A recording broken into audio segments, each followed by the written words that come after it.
I think royal duty is extremely important. I think it's part of the fabric of what the royal family and any future. A hush fell over Windsor Castle. The grand chandeliers flickered against the polished marble floors, casting long shadows as the world's most powerful royals gathered for an evening of unity and tradition. But beneath the surface, something far more sinister was brewing. The monarchy, a symbol of unshakable control, was about to face a reckoning, one that no amount of etiquette or decorum could disguise. All eyes were on Queen Camilla, standing tall, poised, every inch the royal consort she had fought to become. But behind that carefully crafted facade there was tension, undeniable, suffocating. She had made a simple request, one that, in any other setting, might have been granted without hesitation. She wanted her son, Tom Parker Bowles, to attend the prestigious charity event, a moment of recognition for the family she had worked tirelessly to integrate into the royal fold. But Prince William had other plans. The moment the guest list was revealed, the omission was glaring. Tom's name was nowhere to be found. The message was unmistakable. There were lines in the sand that would not be crossed. Not now, not ever. The monarchy was built on bloodline, on legacy, on an unbreakable chain of tradition, and no matter how much time had passed, no matter how many crowns had changed hands, Camilla and her family would always be outsider. The Queen Consort had anticipated resistance. She knew the whispers, the judgment, the skepticism that followed her since the day she stepped into Diana's shadow. But she had not expected an outright rejection. Not like this. Not from William. The air inside Windsor was thick with expectation. The doors had barely opened before murmurs spread through the room like wildfire. Guests, dignitaries and press had gathered in their finest attire, unaware that beneath the surface of elegance and charm, a war was silently unfolding. Camilla approached William, her voice measured but firm. She had played the role of the dutiful consort, the silent supporter for too long, but tonight she would not be ignored. "William," she murmured, her expression unreadable. "This decision, it needs reconsideration." But William barely looked up. His response was swift, cutting. "This is not about personal preference, Camilla. It's about protocol, tradition. Tom has no place in royal affairs." For a moment, the Queen Consort's carefully guarded expression faltered.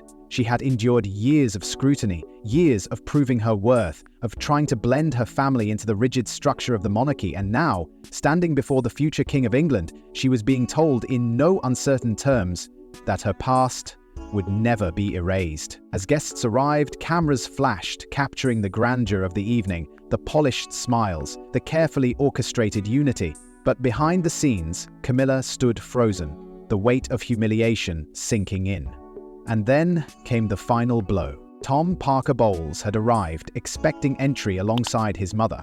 But as he approached the grand entrance, he was met with a firm, unyielding response. His name was not on the list. He would not be let in. The Queen Consort, standing at a distance, watched the moment unfold. The brief confusion on Tom's face, the whispered explanations from security, and the realization that this was not a mistake. This was deliberate, this was a statement. A camera panned past, catching the flicker of emotion in Camilla's eyes before she turned away. At that moment, beneath the weight of the crown, behind the layers of royal protocol, she was not a queen. She was a mother, watching her son be cast aside. But this was not just about one night, one event. This was years in the making. She was more than a mother. She was a force, a symbol, a woman whose presence could command a room without a word. To the world, she was Princess Diana, the people's princess, the woman who had redefined what it meant to be royal. But to William, she was simply Mum, his guide, his protector, the unwavering warmth in a world of cold traditions. And then, one night, she was gone. The flashing lights, the roaring engines, the tunnel in Paris. Those final moments would haunt him forever. He was only 15 when the world shattered around him, when the mother he adored was taken in a crash that still carries whispers of conspiracy. And at the center of it all, the unspoken question that burned inside him. Why? Why did she have to suffer? Why was she abandoned in her final hours? And why, even as he mourned, did he feel the cold distance of the very institution she had spent years fighting against? In the days following her death, the palace remained eerily silent. There was no public statement, no immediate show of grief from the royal family. The Queen remained at Balmoral, shielding William and Harry from the media storm. But William was old enough to understand what was happening. His mother had been cast aside long before that fatal night. Her cries for help, her struggles, her heartbreak, it had all been ignored, and now the very same people who had pushed her to the edge were moving forward as if she had never existed. And standing in the shadows of it all was Camilla, the woman his mother had fought against, the woman who had stood beside his father as Diana cried out to the world. He had grown up watching the headlines, seeing the pain in his mother's eyes, feeling the weight of betrayal even before he was old enough to understand it. And now, in the wake of Diana's death, Camilla's presence in the royal family was no longer whispered, it was becoming inevitable. William had no choice but to accept the reality before him. He was a prince, he had duties, responsibilities, expectations. But deep inside, there was something he could never silence, his mother's voice. She had warned him.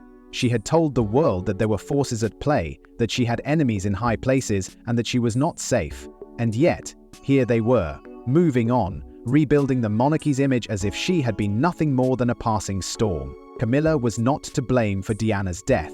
That was the official line. That was the truth he had to accept. But in his heart, the wounds remained fresh. He could not forget the pain in his mother's voice during her infamous interview. There were 3 of us in this marriage, so it was a bit crowded. He had seen her struggle, he had seen her fight for her place. And now, the very woman who had been a symbol of that struggle was taking a throne that once belonged to Diana. For years he swallowed his feelings and buried them beneath the weight of royal duty. But they never disappeared. They lingered in every forced smile, every public appearance alongside Camilla, every moment he had to pretend that the past had been erased. And as time passed, that silent tension grew into something much darker, something the world was never meant to see, a power struggle, one that would shake the very foundation of the monarchy.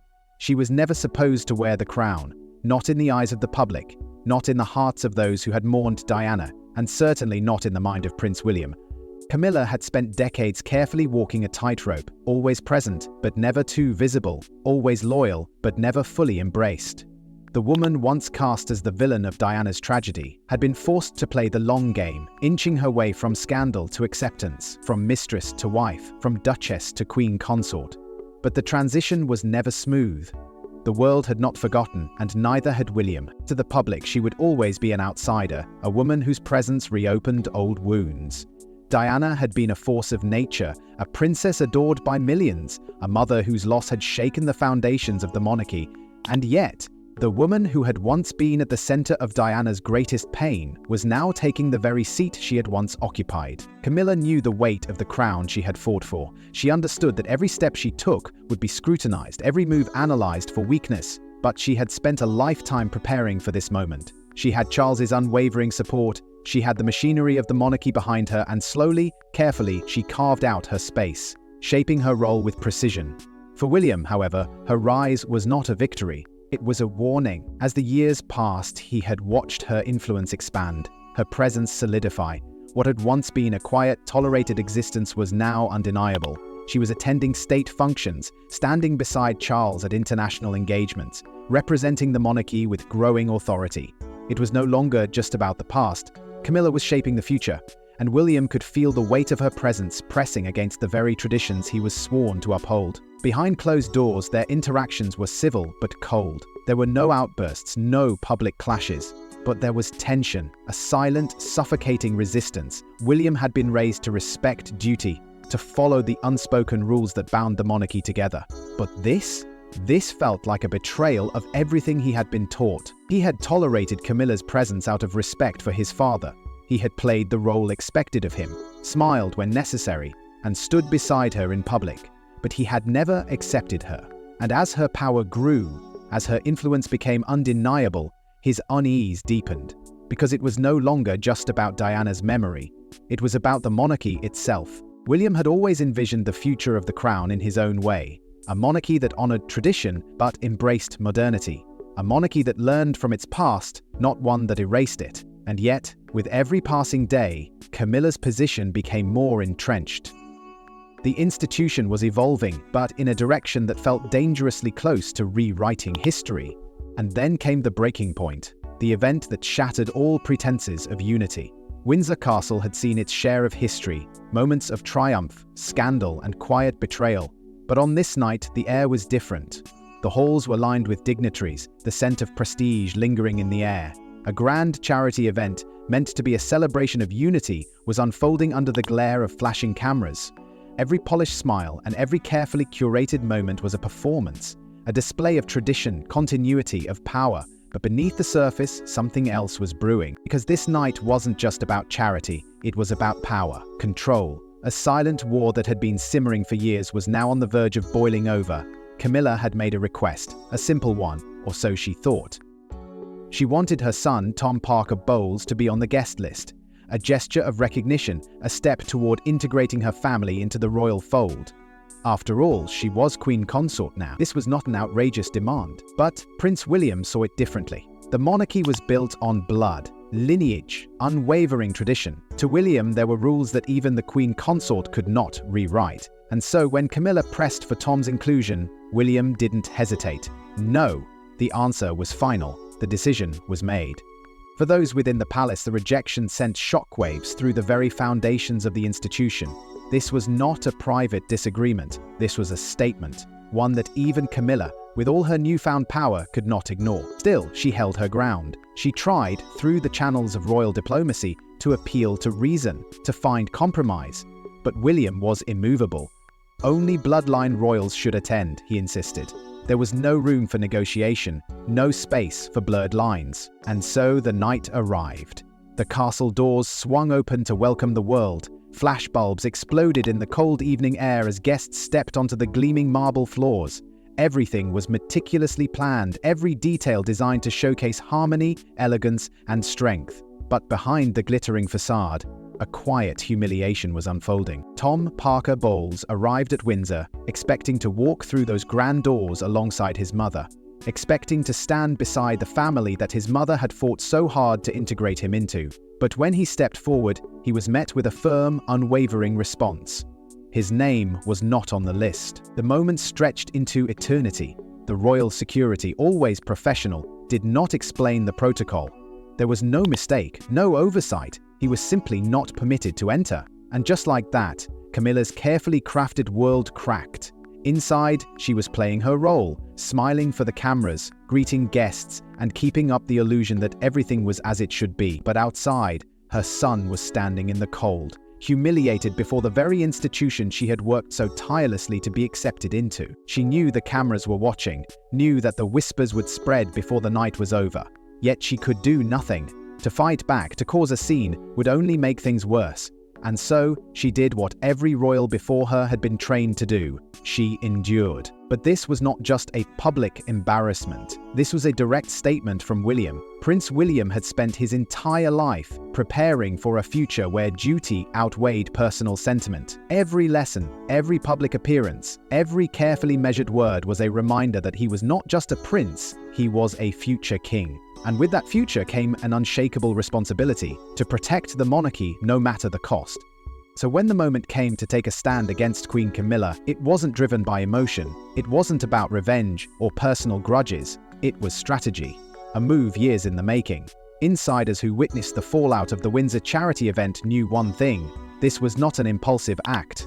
William's rejection of Camilla's son, Tom Parker Bowles, wasn't a rash decision fueled by bitterness. It was a calculated maneuver, a message crafted with precision. And that message was clear. Camilla's family would never hold power within the monarchy. For years, William had watched as Camilla's influence expanded. What had started as a quiet, tolerated presence had slowly evolved into something much greater. She was no longer just the woman who had stood beside Charles. She was rewriting the very structure of the royal family. And to William, that was a threat. Because the monarchy wasn't just about titles, it was about legacy, bloodline, an institution built on centuries of rigid tradition. And no matter how much public perception had shifted, no matter how much time had passed since Diana's death, some lines could never be crossed. Camilla had already defied the odds, transitioning from mistress to wife, from duchess to queen consort. But William knew where this was heading. If her son was allowed into royal affairs, if he was granted a position of legitimacy, then the monarchy itself would be forced to change. And that, to William, was unacceptable. This wasn't about personal vendettas. It wasn't about hating Camilla or punishing her for the past. This was about protecting what had been handed down for generations. William understood the stakes better than anyone. The monarchy had barely survived the storm of his mother's death. the scandals, and the relentless attacks from the press. He had seen how easily the institution could be shaken, how fragile its foundation truly was. If the crown was to endure, if it was to remain unchallenged, then it had to be safeguarded, ruthlessly if necessary. And so the decision was made. Tom Parker Bowles would not be granted entry, not just to the event, but to the inner workings of the monarchy. William's refusal was more than just a denial. It was a declaration of power, a warning that tradition would not be compromised. Camilla may have been crowned queen consort, but her family would never be royal. But she wasn't the only one who would feel William's icy grip, because behind palace walls, another decision had been made, and this time the consequences would reach even further. For Camilla, the rejection of her son was a wound that cut deep. But as she struggled to maintain her composure, another blow was already in motion, one that would strike at the very foundation of her family's position within the monarchy. Because Tom Parker Bowles wasn't the only one being quietly removed from royal affairs, behind the closed doors of the palace, another decision had been made. One that sent an unmistakable message. Camilla's family was not welcome. For years, her sister, Annabel Elliot, had been a quiet, yet influential presence in royal circles.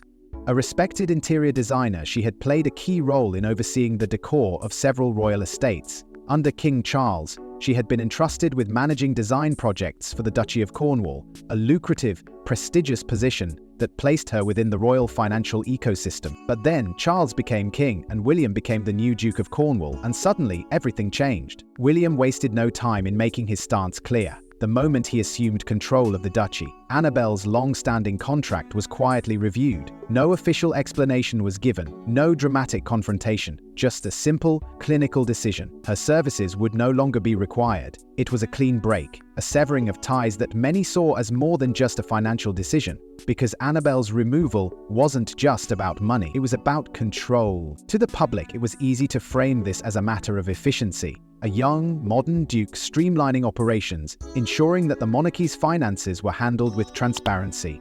But to those who knew the palace's unspoken rules, it was something else entirely. This was about William drawing a line, a reminder that the power structure of the monarchy could not be rewritten, not even by the queen consort herself. The move sparked immediate speculation. Was this William's way of further cementing his authority? A calculated strike to prevent Camilla's family from gaining too much influence? Or was it something more personal, a quiet but firm rejection of the woman who had once been at the center of his mother's suffering? Whatever the reason, the outcome was clear. Camilla's family was being systematically removed from royal affairs. For Camilla, the message was impossible to ignore. It didn't matter that she had become queen consort. It didn't matter that she stood beside Charles at every major event, that she had spent decades proving her loyalty to the crown. In the eyes of the institution, she and her family were still outsiders. She had fought so hard to secure her place, to rewrite the narrative of her past. But the walls of tradition were closing in once again.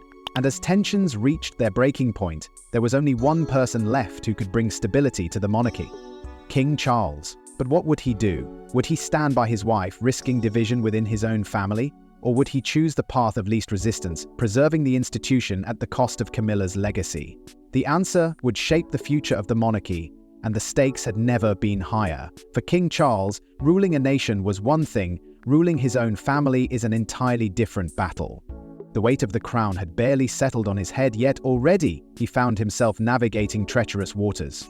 On one side, his son, the future king, is unwavering in his belief that tradition must be upheld at all costs. On the other, his wife, the woman he had fought for, sacrificed for, the woman he had promised to stand beside, and now they were at war. Behind the closed doors of the palace, Charles was faced with an impossible choice.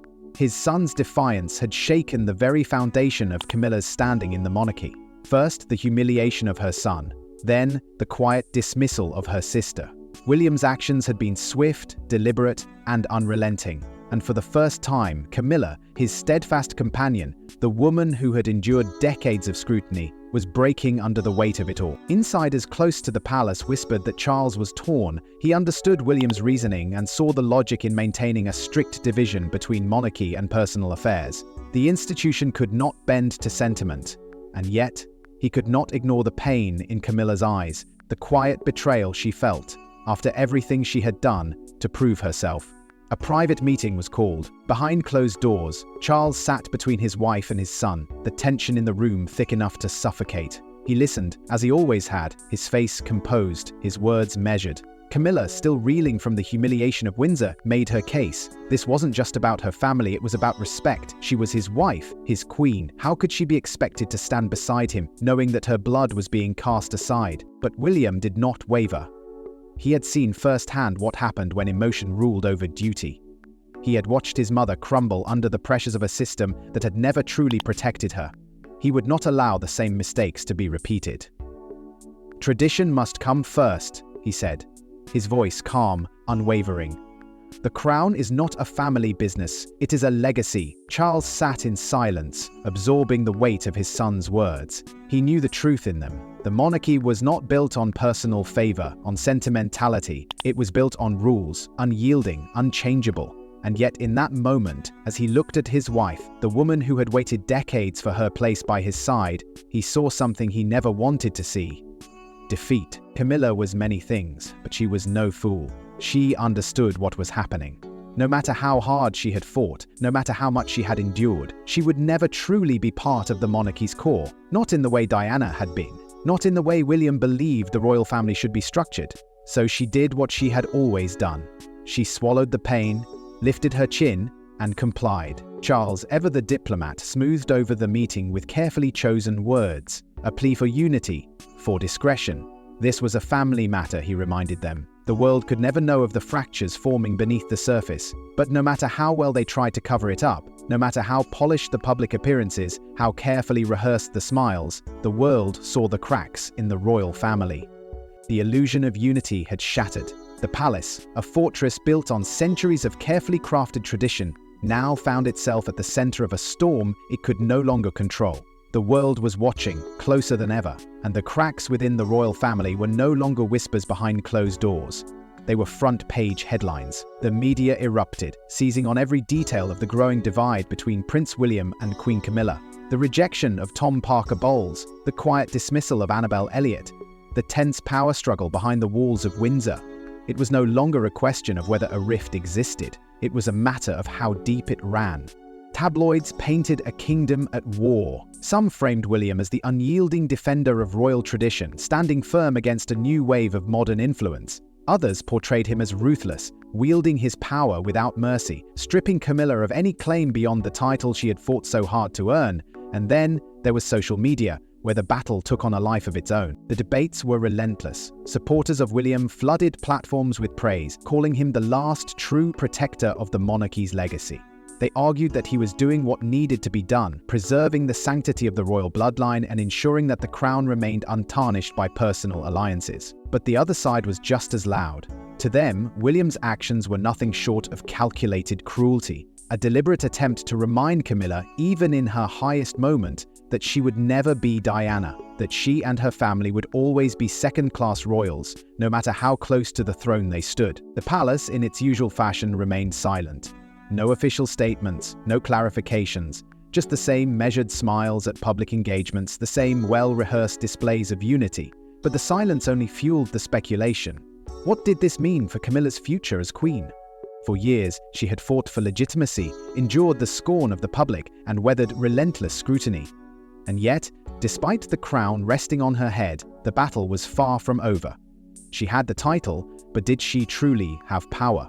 Or had William made it clear that no matter how much she achieved, she would never hold the same unquestioned authority as her predecessor? And what of the monarchy itself? Could it survive yet another internal divide? The royal family had endured scandals, betrayals, and public meltdowns before, but this was different. This wasn't an outsider disrupting the institution. This was a war from within. The next generation of leadership was already shaping the future, and William had made his stance clear: he would not compromise. A lingering question remained. Was this the first step in William's greater vision? Was this the moment he began reshaping the monarchy in his image, one that was stripped of sentiment and focused solely on duty and heritage? If so, what would that mean when the time came for him to take the throne? The battle lines had been drawn, and while the public watched, analyzed, and debated, one question remained unanswered. Would there ever be true peace inside the palace? Thanks for watching this video. Don't forget to like and subscribe, and we will see you in the next one.